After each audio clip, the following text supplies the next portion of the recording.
बिस्मिल्लाहिर्रहमानिर्रहीम। आज के प्रोग्राम के साथ मैं हूं नुस्ला मलिक। नाज़रीन, तहरीक इंसाफ के सरबराह और साबिक़ वज़ीर आज़म इमरान खान साहब जो मुसलसल इस बात का मुतालबा कर रहे थे कि मुल्क में आम इंतखाबात जल्द अज जल्द होने चाहिए, अब उन्होंने एक नई पॉलिसी इख्तियार की है। इस पॉलिसी के तहत वो हुकूमत को भी तनकीद का निशाना बना रहे हैं, साथ अफवाज पाकिस्तान को और फ़ौज की लीडरशिप के साथ साथ पूरे इदारे को तनकीद करते हुए नैब के तरमीमी आर्डीनेंस को सुप्रीम कोर्ट में चैलेंज करने का भी ऐलान कर रहे हैं। इसके साथ साथ परेड ग्राउंड में इस्लामाबाद में उन्होंने 9 तारीख को हफ्ते के रोज़ एक भरपूर ताकत का मुजाहरा करने का भी ऐलान किया है।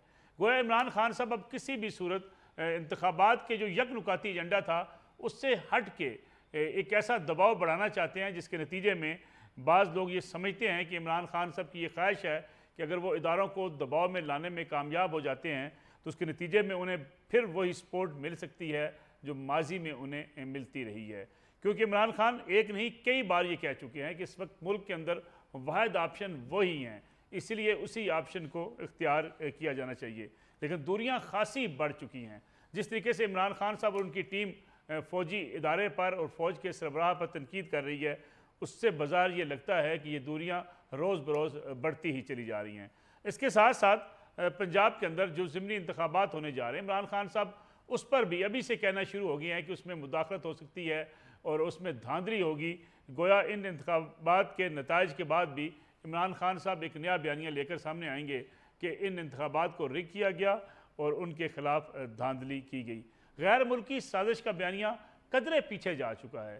अब इमरान खान साहब का टारगेट नैब का तरमीमी आर्डीनेंस है जिसको वो अदालत में चैलेंज करने जा रहे हैं, और उसके साथ साथ इस वक्त कौमी इदारे उनका टारगेट हैं ताकि नवंबर तक ये दबाव मुसलसल बढ़ाया जा सके। इसका भी जायज़ा लेंगे आज के प्रोग्राम में, और साथ साथ देखेंगे कि ज़िमनी इंतखाबात के अंदर इमरान खान साहब क्या नताइज को तस्लीम करेंगे और जो इमरान खान इल्ज़ाम लगा रहे हैं उसमें कितनी सदाकत है। हमारे साथ मौजूद हैं मुल्क के सीनियर सहाफ़ी तज़कियाकार जनाब हाफ़िज़ तारिक महमूद साहब। हाफ़िज़ साहब का बहुत शुक्रिया, उनके साथ तशरीफ़ रखते हैं। अमार मसूद साहब सीनियर सहाफ़ी तज़कियाकार हैं। अमार साहब आपका भी बहुत शुक्रिया। अमार मसूद साहब, प्रोग्राम का आगाज़ अगर आपसे किया जाए, इमरान खान साहब और पूरी टीम का PTI का अब टारगेट इतना ज़्यादा हुकूमत नहीं है, इतनी ज़्यादा मुस्लिम लीग नवाज़ और पीपल्स पार्टी नहीं है जितना वो इस्टेब्लिशमेंट को टारगेट किए बैठे हैं।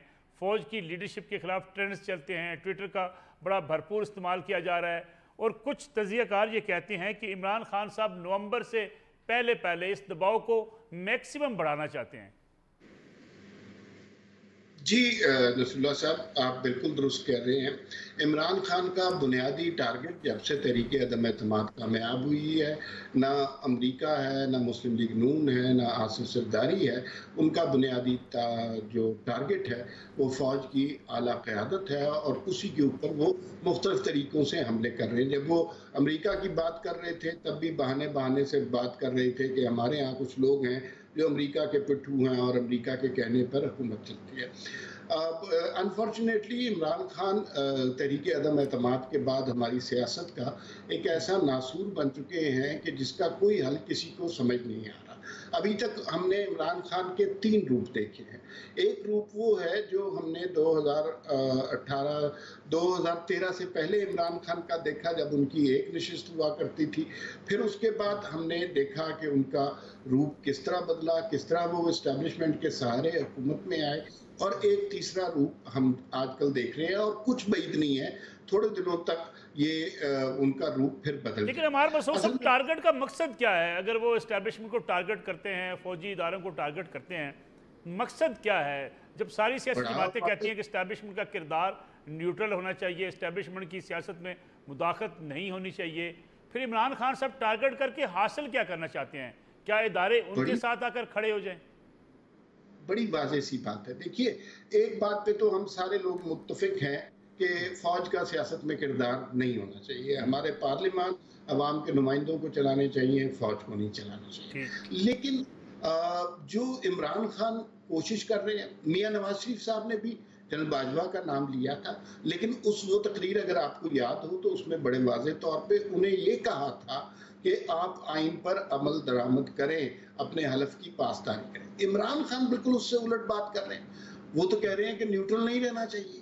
आपको जमहूरियत में, सियासत में मदाखलत करनी चाहिए, आपको आइन शिकनी करनी चाहिए, आपको बाकी सारी सियासी जमातों को ख़त्म कर देना चाहिए। और चूंकि मैं आपका हमें लाडला रहा, आप ही मुझे हुकूमत में लाए, लिहाजा मेरे साथ वो लाड प्यार दोबारा कर दिया जाए। बहुत इंपॉर्टेंट नुकता है नसरुल्लाह साहब, इमरान खान प्रेशर कहाँ डेवलप करना की कोशिश कर रहे हैं? दो जगह है जहाँ पे वो प्रेशर डेवलप कर सकते हैं। अभी तक जो अवामी जलसे, रैलीज उन्होंने करने की कोशिश की, इब्तिदा में उन्होंने कुछ प्रेशर बिल्ड किया, लेकिन आहिस्ता आहिस्ता हमने देखा लोगों की उनमें दिलचस्पी खत्म हो गई। अब उनके पास दो हथियार हैं। एक तो उनके पास हथियार है सोशल मीडिया, जिसपे अगर आप पैसा लगाएं, आप भी पैसा लगाएं, मैं ही पैसे लगाऊं, तो अभी हम 2 घंटे में कोई ट्रेंड बना सकते हैं। वहां पर फौज की क़यादत के खिलाफ जो गालम गलोच हो रही है, वो इमरान खान की सरबराही में, इमरान खान की सरपरस्ती में हो रही है। दूसरा, जिस जगह से वो दबाव डाल रहे हैं, उसकी एक झलक हमने देखी। वेटरन ऑफ पाकिस्तान जो गए, वो फौजी, साबिक फौजी जो बड़े इमरान खान के हमदर्द रहे हुए हैं, और उसकी वजह ये है कि बहुत सारे कंटोनमेंट्स में, इन इलाकों में लोगों के जहन साजी ऐसी की गई है, वहां जंग नहीं आने दिया गया, न्यूज नहीं आने दिया गया, डॉन नहीं आने दिया गया, जियो को प्रॉब्लम्स हुई, नियो को प्रॉब्लम हुई, डॉन टीवी को प्रॉब्लम हुई, तो उनको एक खास किस्म का माइंडसेट, एक खास तरह की चीजें दिखा दिखा के 5 साल के लिए तैयार किया कि आप एक ही शख्स मसीहा है, बाकी सारे चोर, डाकू और काफिर हैं। जब वो जहन तैयार कर लिए और जो फौज की मौजूदा क़यादत है, उन्होंने रियलाइज किया कि ये शख्स तो हमारे साथ सिंसियर होना तो दूर की बात है, ये तो पाकिस्तान के साथ सिंसियर नहीं है, मईशत का जो हाल किया है, तो वो बैसाखियां खींच ली गई हैं। लेकिन वो जहन जो इस मकसद के लिए तैयार किए गए थे, वो जहन इतनी जल्दी नहीं बदले। याद रखिए, हुकूमत बदली है, ये मीडिया नहीं बदला, ये वही लोग हैं जो एक खास तरह की जहन साजी करने के लिए बनाए गए। हाफिज तारिक महमूद साहब, इमरान खान साहब के, मैं वही जो सवाल मार मसूद साहब के सामने रखा, टारगेट क्या है इदारों को टारगेट करके, क्या अचीव क्या करना चाहते हैं?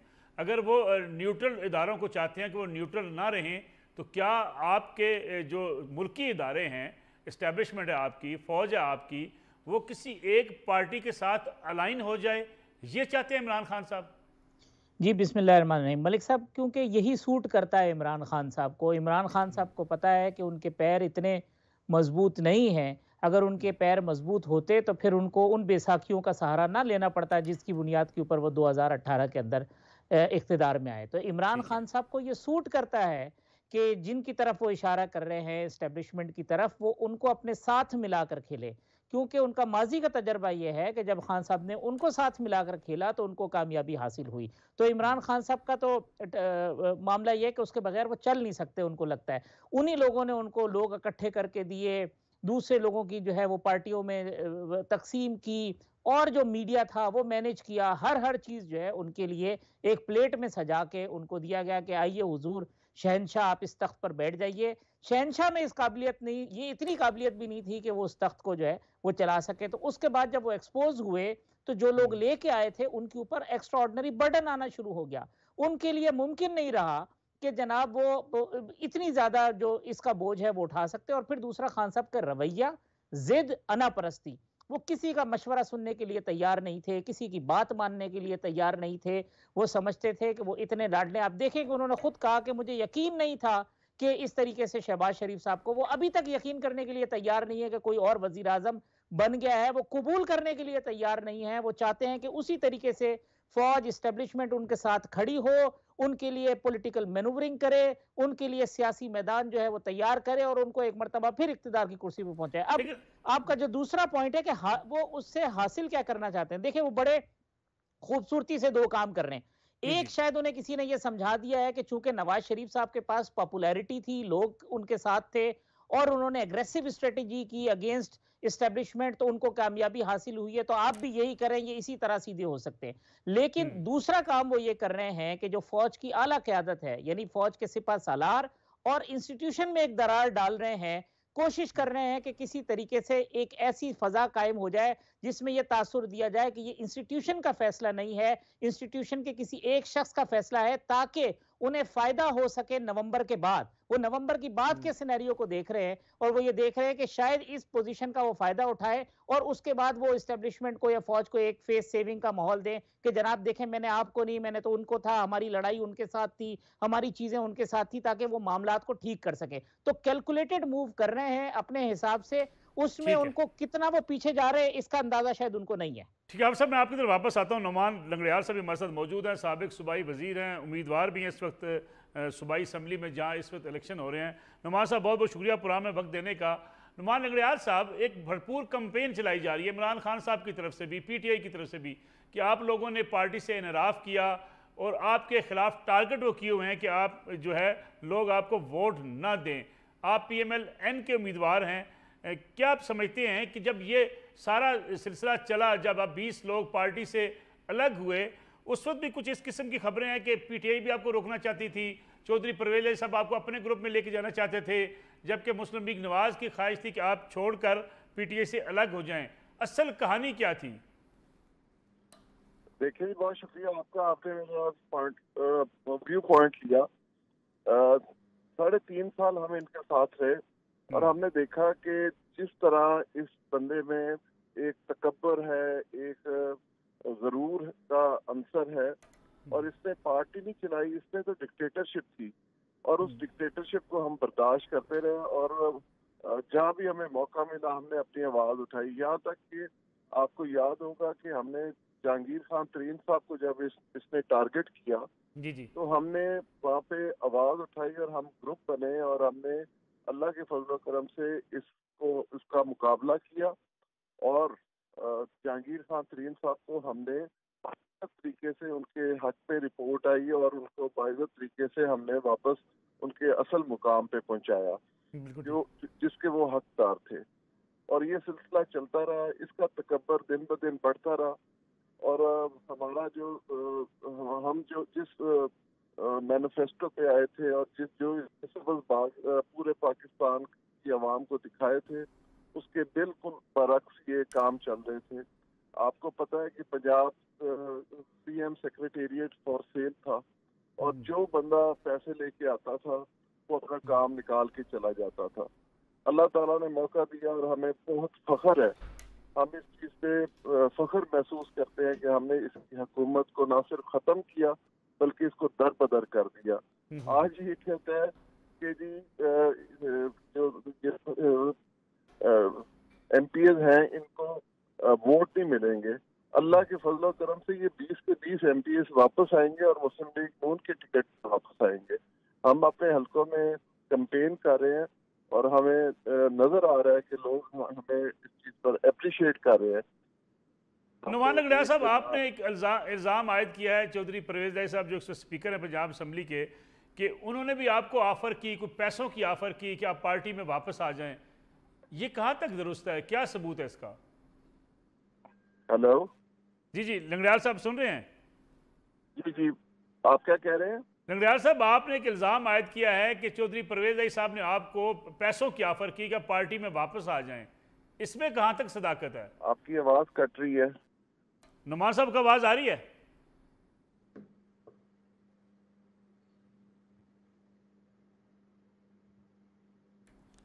गालबन नुमान लंगड़ियाल साहब हमारा राब्ता मुनक़ते हुआ है। हाफिज़ तारिक साहब, मैं इस पर आपका शार्ट कमेंट चाहूँगा ताकि फिर हम वापस जाएँ नुमान लंगड़ियाल साहब की तरफ, कि ये जो बयानिया बनाने की कोशिश की गई कि ज़िमनी इलेक्शन के अंदर 20 के 20 जो लोग हैं ये हमारी पार्टी से इनराफ करके गए हैं, इनको लोग वोट नहीं देंगे।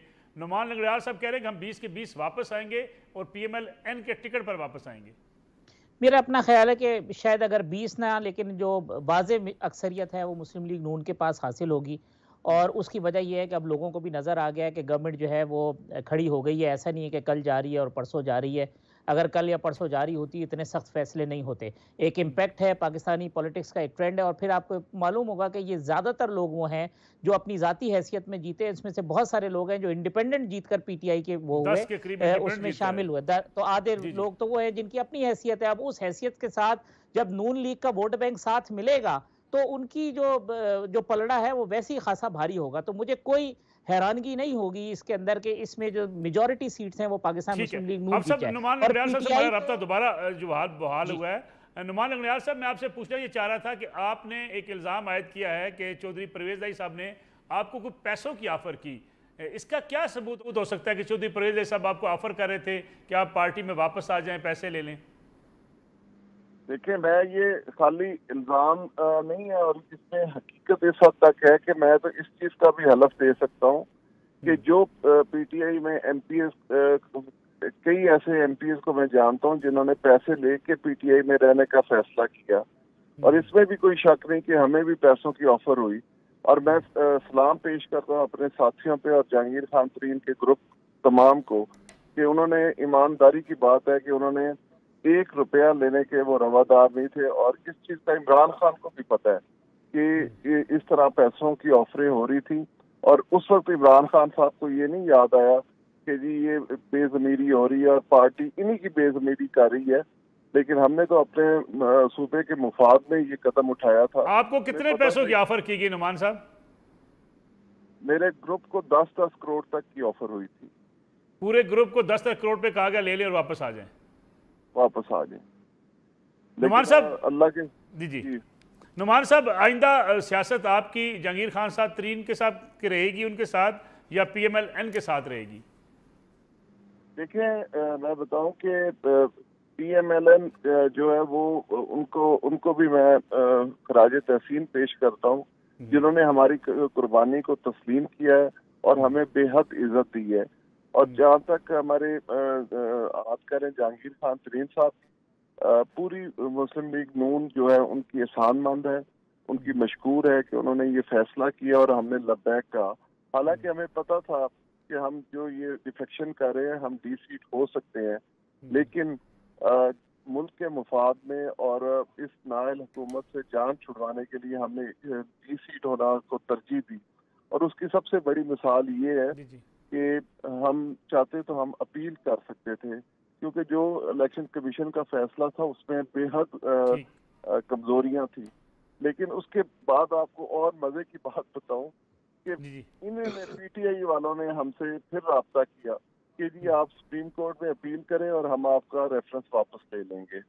मतलब कि ये हर घटिया हरकत तक गए हैं, लेकिन अल्लाह के फजल और करम से हम साबित कदम रहे हैं और हमने इलेक्शन को तरजीह दी है कि हम ज़िमनी इलेक्शन लड़के दोबारा इंशाअल्लाह ताला वापस आएंगे और पीटीए को बताएंगे कि हम इनके मुताज नहीं थे। बहुत शुक्रिया नुमान लंगड़ियाल साहब। प्रोग्राम एक ब्रेक का वक्त हुआ है, ब्रेक से वापस आएंगे अपने उसी मौजू की तरफ कि इमरान खान साहब दबाव बढ़ाना चाहते हैं, नवंबर तक ही क्यों? नवंबर की तारीख इमरान खान के दिमाग में क्यों है, उससे क्या हासिल किया जा सकता है, इस पर बात करेंगे एक ब्रेक के बाद।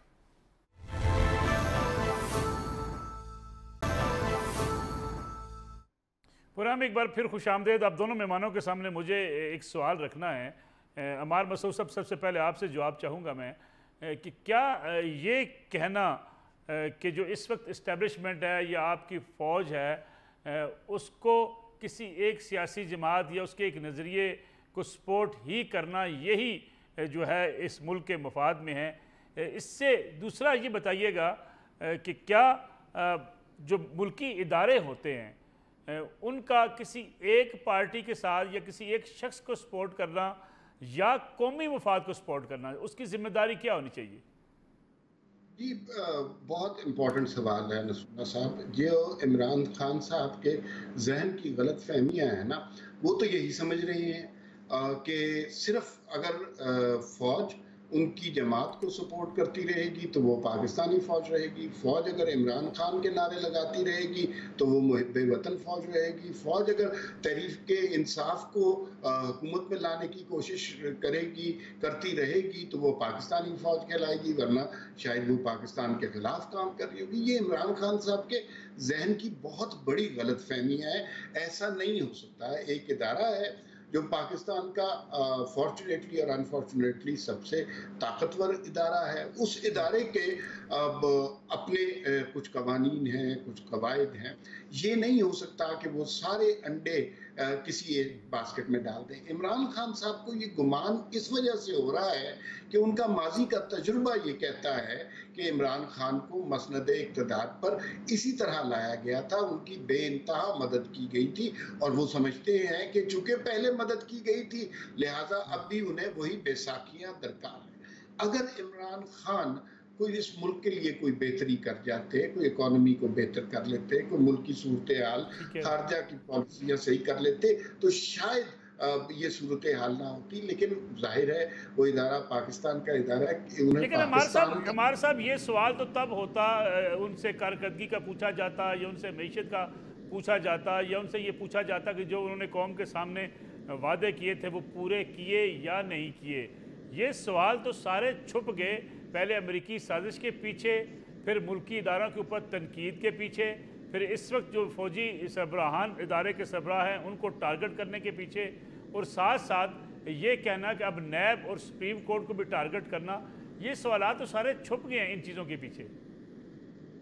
एक बात को तस्लीम करना चाहिए, इमरान खान और उनकी जमात से बेहतर प्रोपेगेंडा कोई भी नहीं कर सकता, बल्कि इसको सियासी जमात कहना ही नहीं चाहिए। जो अब उनकी मौजूदा सूरत हाल है इसे प्रोपेगेंडा यूनिट कहना चाहिए। जो शख्स इनके खिलाफ है, चाहे वो इलेक्शन कमिश्नर हो, चाहे चेयरमैन नैब हो, चाहे अदलिया का कोई फैसला हो जाए, चाहे इस्टेब्लिशमेंट न्यूट्रल होने का वादा कर ले, तो उसके खिलाफ ये प्रोपेगेंडा शुरू कर देते हैं। देखिए रसूलुल्लाह साहब, हमारे और आप जैसे लोगों की दहाइयों की ये ख्वाहिश थी कि कोई इस मुल्क में ऐसा वक्त आए जब इस्टेब्लिशमेंट न्यूट्रल हो जाए, और अल्हम्दुलिल्लाह वो अब न्यूट्रल हो गए हैं।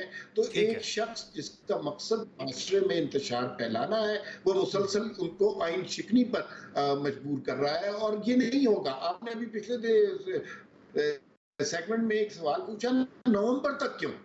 इमरान खान साहब के जहन में ये गलत फहमी थी कि वो समझते थे कि कुछ लोग उनके चहीते हैं, कुछ लोग उनके करीब हैं, तो उनको वो चीफ बना लेंगे, उससे मामला हल हो जाएंगे। उन्हें इस बात का इदराक नहीं है कि वहाँ उस इदारे में कोई एक शख्स इतना, ठीक है चीफ की अहमियत होती है, लेकिन जो इस तरह के डिसीजन होते हैं वो इदारे के डिसीजन होते हैं, उसमें कोई एक शख्स या फर्द की अहमियत ज्यादा नहीं होती है। तो इमरान खान साहब की जो सूरत हाल है उस पर पूरा इदारा यकीनन मुत्तफिक होगा। हमारे मसूद साहब ये भी तो हमें समझना चाहिए, मेरे ख्याल में जो हम लोग जर्नलिज्म करते हैं, रिपोर्टिंग करते हैं, कि फ़ौज के इदारे के अंदर फ़ौजी सरबराह की जो हैसियत होती है, जो उनकी चेन ऑफ कमांड होती है, जो उनकी अथॉरिटी होती है, उससे बड़ी अथॉरिटी किसी की हो नहीं सकती, और वही फ़ौज को मुत्तहिद भी रखती है और ताकतवर भी बनाती है।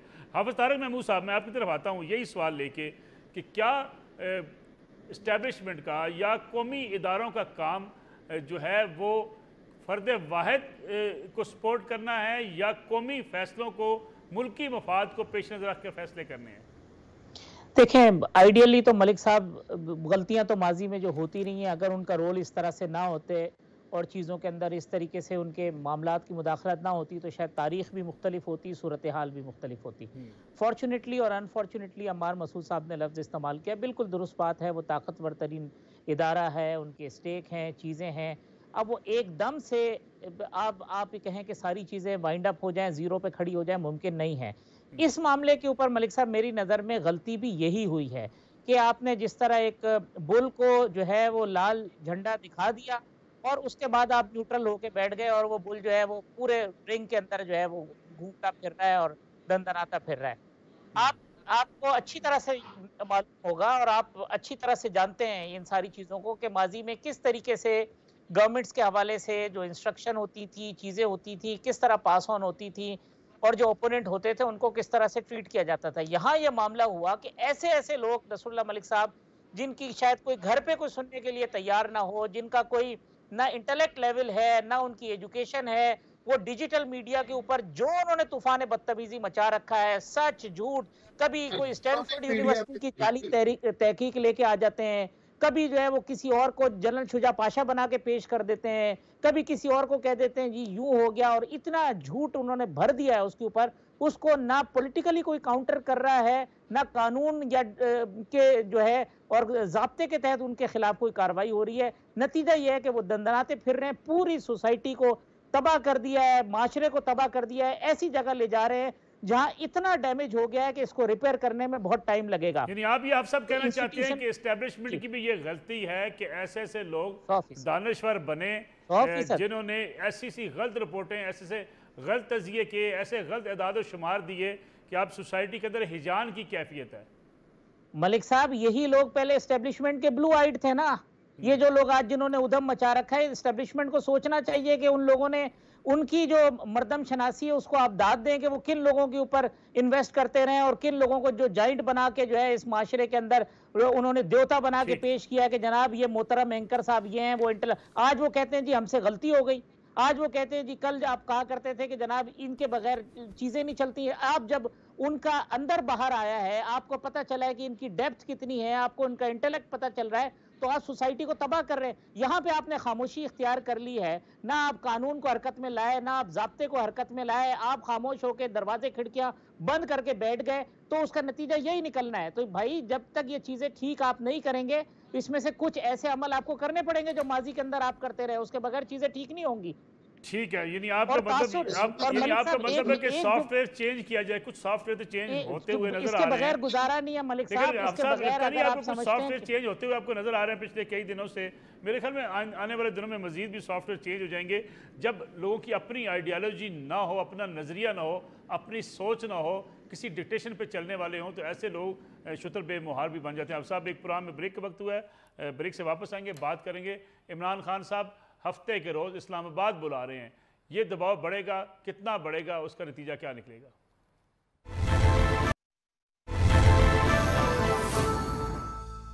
प्रोग्राम एक बार फिर खुश आमदीद। मार मसूद साहब ये बताइएगा कि अब तो हफ्ते के रोज़ इमरान खान साहब ने परेड ग्राउंड में बुलाया लोगों को, आएँ पिंडी और इस्लामाबाद के लोग एहतजाज करें महंगाई के ख़िलाफ़, नैब आर्डनेंस में तरमीम के ख़िलाफ़। हालांकि इमरान खान साहब ख़ुद ये बात कहते रहे हैं कि नैब की वजह से बिजनेस नहीं होता, नैब की वजह से ऑफिसर्स काम नहीं करते, और ख़ुद तरामीम की नैब आर्डिनेंस के अंदर आज इमरान खान साहब उसे सुप्रीम कोर्ट ले जाने की बातें कर रहे हैं।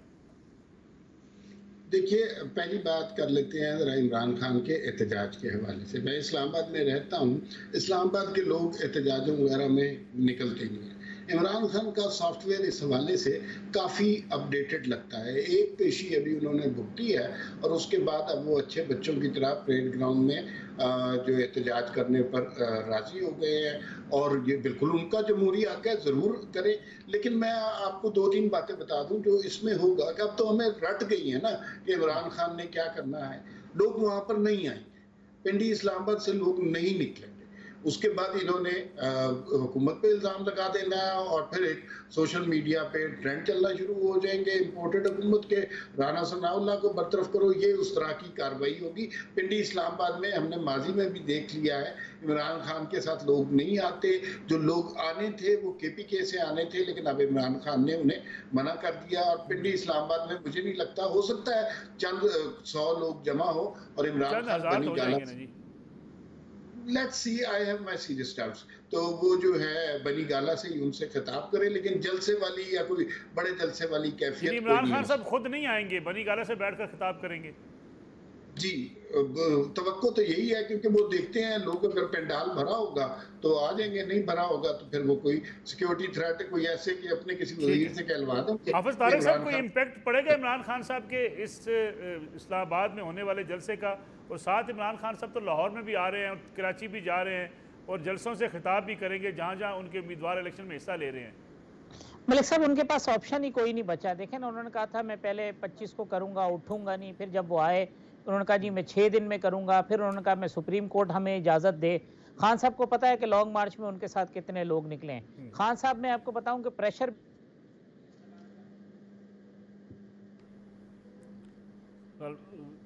ग़ालिबन अफसर से हमारा रब्ता जो है वो मुनक़ते हुआ है।